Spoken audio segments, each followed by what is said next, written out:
Garments শ্রমিক, কৃষক, সব শ্রেণীর প্রান্তিক পর্যায়ে তৃণমূলের মানুষ এক হয়েছিল ফ্যাসিবাদের পতনের জন্য। আমরা বলি ছাত্র জনতার গণ-অভ্যুত্থান, কারণ সেদিন বাংলা মিডিয়াম, ইংলিশ মিডিয়ামের ছাত্রছাত্রীরা, কোমলমতি শিক্ষার্থীরা, মাদ্রাসা কলেজের শিক্ষার্থীরা, পাবলিক প্রাইভেট বিশ্ববিদ্যালয়ের শিক্ষার্থীরা সবাই এক হয়ে হয়েছিল। সেই বাংলাদেশের আকাঙ্ক্ষা ছিল গণতন্ত্র আবার ফেরত আসবে।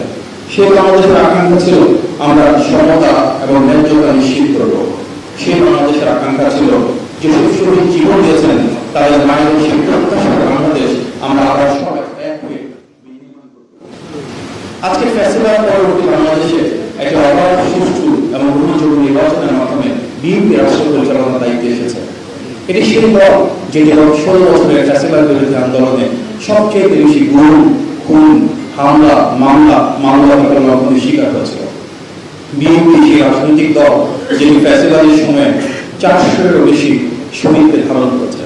যারা বিএনপি নেতাকর্মী তারা একের পর রক্ত ঝরিয়েছেন। বিএনপি সেই রাজনৈতিক দল যার অঙ্গ সংগঠন ছাত্র দলের 140 জনের বেশি শহীদ হয়েছিলেন। এই গণ-অভ্যুত্থান বাংলাদেশের প্রতিটি শ্রেণীর মানুষের, প্রতিটি পেশার মানুষের এবং অবশ্যই প্রতিটি গণতান্ত্রিক রাজনৈতিক দলের। যেহেতু বিএনপি বাংলাদেশের সবচেয়ে বড় রাজনৈতিক দল, আমাদের 60 লক্ষ নেতাকর্মীর বিরুদ্ধে মিথ্যা মামলা হয়েছিল। স্বাভাবিকভাবেই আমাদের প্রতিটি নেতা কর্মী এবং পেশাজীবী সংগঠন, অঙ্গন সহযোগী সংগঠন সর্বস্ব দিয়ে রাজপথে থেকে জনগণের সাথে রেখেছিল, জনগণের পাশে থেকেছিল। আজকে গণতান্ত্রিক বাংলাদেশে আমরা সেই বৃহত্তর ঐক্যকে আবারও ধারণ করতে চাই। অবশ্যই আমাদের ভিন্ন মত, ভিন্ন পথ, ভিন্ন আদর্শ, ভিন্ন মূল্যবোধ থাকবে, বা যতক্ষণ পর্যন্ত আমরা গণতান্ত্রিক আকাঙ্ক্ষাকে ধারণ করব, যতক্ষণ পর্যন্ত আমরা দেশপ্রেমকে ধারণ করব, ততক্ষণ পর্যন্ত জাতির বৃহত্তর স্বার্থের জায়গাগুলোতে, দেশের সার্বভৌমত্ব রক্ষার জায়গাতে, জনগণের অধিকার এবং স্বাধীনতা প্রতিষ্ঠানের ক্ষেত্রে আমরা অগ্রসর থাকবো, একসাথে কাজ করে যাব।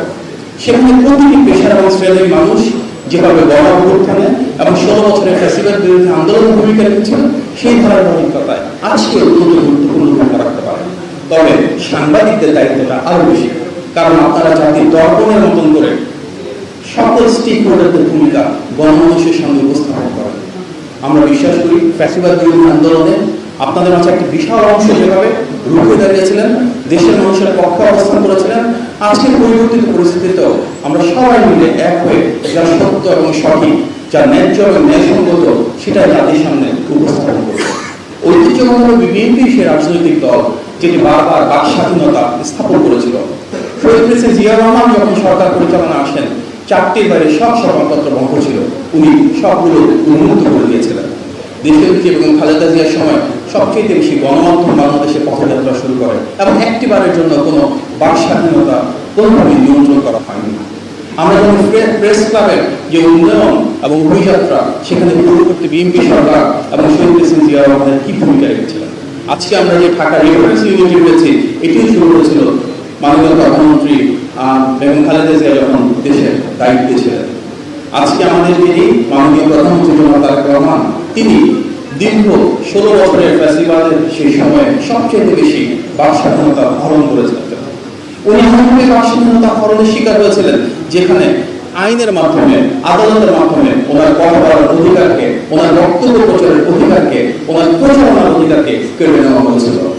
কিন্তু সেটি করে ফ্যাসিবাদ সফল হয় নাই, কারণ যখন একজন রাষ্ট্রনায়ক জনগণের ভালোবাসা, জনগণের মমত্ববোধ এবং জনগণের আকাঙ্ক্ষাকে ধারণ করেন, তখন জনগণের সেই প্রত্যাশার বহিঃপ্রকাশ ঘটে। আর তার কারণে আমরা দেখেছি যখন তৎকালীন ভারপ্রাপ্ত চেয়ারম্যান যখন তারেক রহমান বাংলাদেশে ফেরত আসলেন, বাংলাদেশ না শুধু বিশ্বের ইতিহাসের সবচেয়ে বড় স্বদেশ প্রত্যাবর্তনের মাধ্যমে ওনাকে বরণ করে নেওয়া হয়েছিল। সেই স্বদেশ প্রত্যাবর্তনের বহিঃপ্রকাশ আমরা দেখেছি পরবর্তীতে সেই অবাধ, সুষ্ঠু এবং গ্রহণযোগ্য নির্বাচনে, যেখানে বিএনপি নিরঙ্কুশ বিজয়ে 2/3 বেশি আসন নিয়ে আমরা রাষ্ট্র পরিচালনায় এসেছি।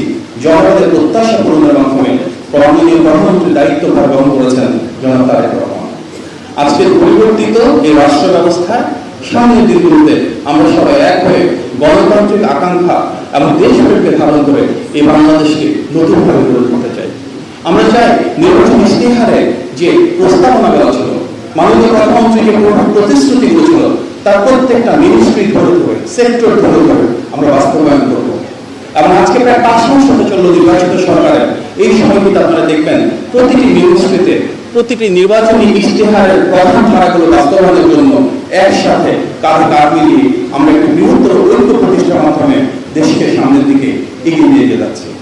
প্রিয় সাংবাদিক ভাই বোনেরা, আমরা যদি সবাই আমাদের বৃহত্তর ঐক্য, জাতীয় স্বার্থ এবং বাংলাদেশের সার্বভৌমত্বকে প্রাধান্য দিই, যেভাবে আমাদের সবার নেতা জনাব তারেক রহমান বারবার বলছেন প্রতিটি ক্ষেত্রে আমাদের মূলনীতি হবে সবার আগে বাংলাদেশ, তবে ইনশাআল্লাহ আমরা আমাদের সেই প্রত্যাশিত বাংলাদেশ, যার ভিত্তি হবে সমৃদ্ধি, যার ভিত্তি হবে স্বনির্ভরতা এবং যার লক্ষ্য হবে সাম্য, মানবিক মর্যাদা এবং সামাজিক সুবিধা, তা অবশ্যই নিশ্চিত করতে পারবো।